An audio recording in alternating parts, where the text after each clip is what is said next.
Magandang morning sa lahat. Papunta ako ngayon sa kamuti ko kasi titingnan ko kung kumusta na sila. Pang ano ngayon, 1 buwan at kalahati.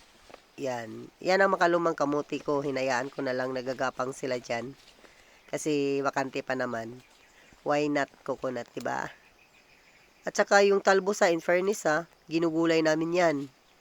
Kaya talagang hindi ko sila pinapatay.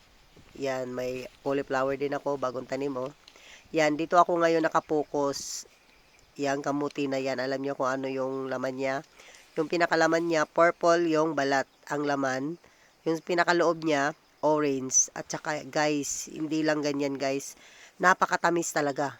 At saka pwede siyang gawing kamuti Q kasi hindi siya basta-basta mabasag. Yan ang maganda sa kamuting ito kaya pinarami ko talaga guys. Yan alam niyo kung anong ginagawa ko. Hindi ko pinapagapang yung mga talbos niya kasi para hindi magkalaman. At saka, yan ang tips and techniques para yung laman niya nakapokus lang talaga sa pinakapuno. Yan, nakikita ko rin yan sa mga magsasaka na ganyan pala ang ginagawa nila. So, why not gayahin ko, di ba? Talagang maganda naman.